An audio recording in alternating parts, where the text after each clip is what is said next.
Luxury, on the other hand, has gone 6-2 in the Star League so far. Is it 5-2? So he has an impressive record, but the 2 losses he has had are to Protoss. So I mean, the question does remain to be asked whether or not this is, you know, his Achilles heel. I think 2 games are too short a time to judge, but definitely he needs to kind of prove himself today. Otherwise, people are going to start wondering if he really is unable to play against Protoss. This map is fairly balanced in terms of Protoss versus Zerg in the Pro League. It's 3-4, so that's slightly in favor of Zerg, but that's neither here nor there. I do think it makes it's a fairly balanced map, and it makes for an interesting game. I do expect to see kind of a longish game on this map. I don't expect there to be many rushes, simply because of the distances of the bases involved, and I do expect to see fast expansions from both players.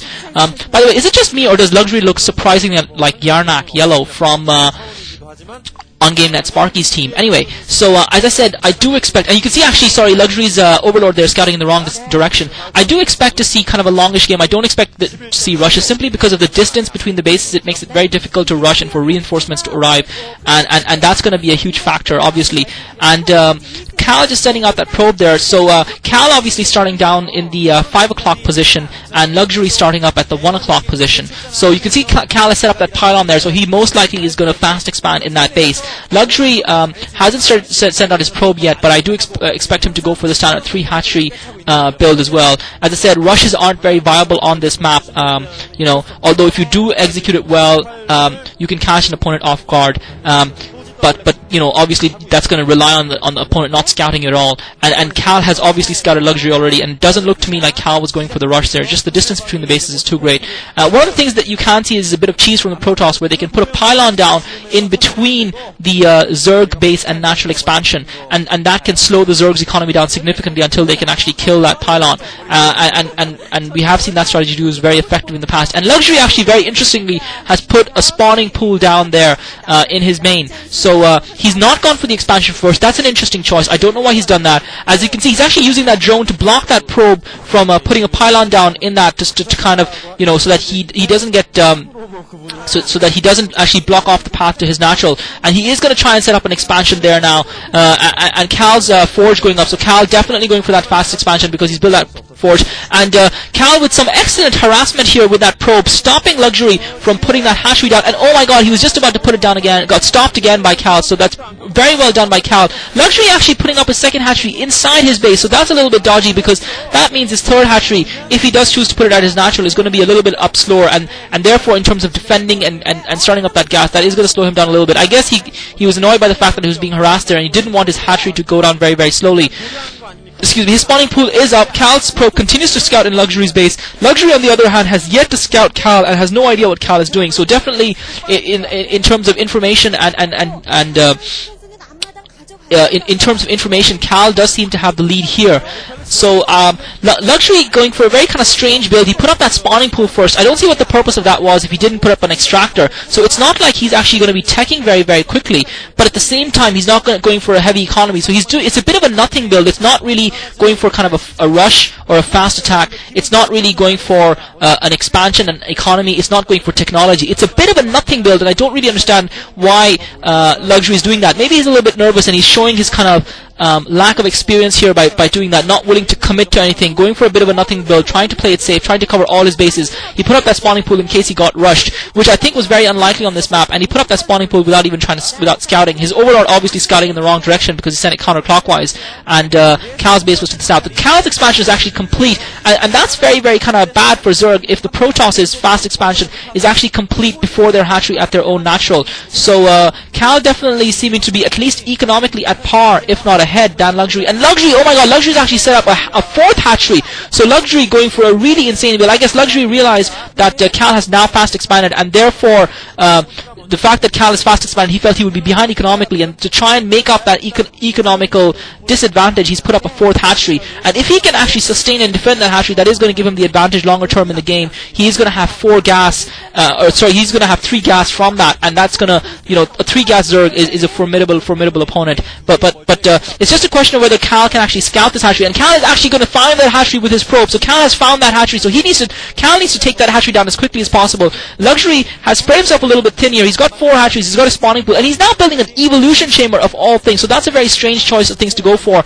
I would have suspected he would have gone for a Hydralisk Den rather than evolution chamber. I think maybe he's anticipating that Cal might have crosshairs up already, but Cal is only just putting up his Stargate now. So I guess Luxury is putting up that evolution chamber. I mean, this is really a very, very strange build. I've never seen that before from a Zerg player, and certainly not on this map. Luxury has spread himself a little bit thin. That hatchery is relatively undefended. Cal, though, only has 1 gateway, so he's not going to have a lot of troops to try and take that down. And he's sending a Zealot over to that hatchery. So Luxury is going to be forced to defend that hatchery, and Cal very cleverly attacking that hatchery. That's what he needs to do. He needs to not let Luxury establish the economical advantage from that base, because if Luxury can establish himself economically, then it's going to be bad for Cal. But Cal doesn't really have much in the way of units to actually hurt that hatchery, and he very cleverly positions his Zealot with his back against the mountain line there, and that makes it very, very difficult for Luxury to get at him. That Zealot could probably last almost indefinitely versus Zerglings, just killing them off one at a time. So that's going to be a kind of thorn in Luxury's side, the fact that Cal has that scouting information. Luxury now setting up with that evolution chamber. He doesn't have a Hydralisk Den. Cal is going to have Corsairs soon, so I'm not sure how Luxury plans to combat them. I guess he's going to try and go for Spore Colonies because he has put up that evolution Den. And Cal, waiting for Luxury's Zerglings to move away, and picks off a drone and cleverly micros his Zealot back into that mountain wall. So that was good micro, but here he's actually not microing very well. He's allowed that Zealot to die pointlessly without actually scouting Luxury's base. So he doesn't really, but he does have that probe, so he's going to be able to scout Luxury's base with that probe and see exactly what Luxury is doing. That Zealot's still standing against that mountain line, very cleverly positioned there. And Cal definitely doing very well in the economy, and he's got for the robotics facility, so he looks like he's going to go for a Corsair Reaver strategy, which is one of the most viable strategies on this map versus Zerg. I do think it's a good strategy to go for, because especially because of the fact that Luxury has spread himself so thin. I'm not sure how he's going to cope with the maneuverability that the shuttle is going to give to Cal. I assume he's going to try and put up Spore Colonies, and maybe that'll help him with his defense.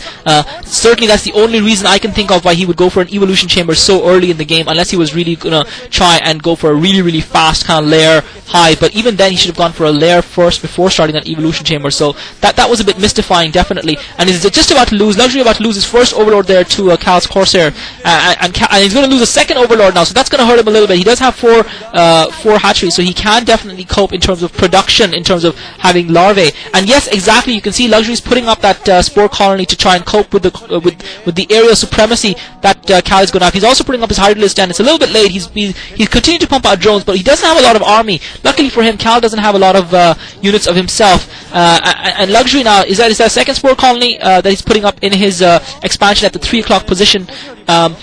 Cal just Cal has air superiority with that, and Luxury just bunching up his overlords. That's very risky. If Cal was going for a Dark Templar drop, which it doesn't seem like he is, then Luxury would have been in deep trouble, because he doesn't have enough overlords and he doesn't have overlord movement speed to cover his base everywhere.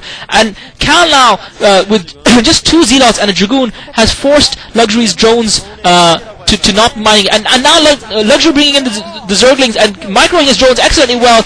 I think he's lost 1 drone. The Dragoon goes down. He's only lost 1 drone in that attack so far, and looks like both Zealots are going to get killed as well. So that was good microing by Luxury, using his limited forces there to hold off that attack by Cal. So well played by Luxury in that defense. He still doesn't have a lot of troops, but he does have a lot of drones, and he's just losing more overlords because he doesn't have Spore Colonies everywhere. He doesn't have the resources because he's been investing in drones. He doesn't have the defenses. He finally has a few Hydralisk down, so he should be able to ward off those Corsairs, but his overlords aren't over his main. That does leave him vulnerable, and we can see a Citadel of Adam being put up here, so and a couple more gateways. So Cal now able to invest in those buildings because he had the fast expansion, because he does have a good resource flow, but he can't allow Luxury to continue to have that expansion unchecked for too long. He needs to either put up a 3rd expansion of his own to get that gas to match Luxury, though Luxury hasn't taken that gas yet, so he doesn't really have a huge advantage from that 4th hatchery, but he has spread his force a little bit thin. Now Luxury with a sizable force of Hydralisks and Zerglings, but we've got to remember that Cal does have a Reaver, and Reavers are very, very, very strong against Hydralisks, especially if you've got dual Reavers, and those Hydralisks can have a hard time killing off those Reavers as they're if they're microed well. So, but Cal really needs to do something before the momentum shifts firmly towards Luxury's favor, because Luxury's economy is going to continue to grow, and he's going to continue to establish himself. And once his defenses get too built in, Cal's going to have a turn. And Cal now going in for the drop with that shuttle, so it looks like he's going to go in for a drop on Luxury's main or Luxury's natural expansion, because he realizes that Luxury is defending, and he's just using those Corsairs to lure those Hydralisks out and away from that base so that he can drop those Reavers in. He's got a Reaver in that shuttle at least. I'm not sure what else he might have in there. And Luxury does have a few defenses in his main, and just dropping the Zealot to absorb the hit from that. Oh my God! He just Excellent Scarab goes off from the Reaver. Lots of drones get killed. That Zealot, so Cal not able to micro that. That was very well done by Luxury not able to micro that. Very well done by Cal. Another Scarab hit goes off. Another 2 drones dies. So he's only killed off about 4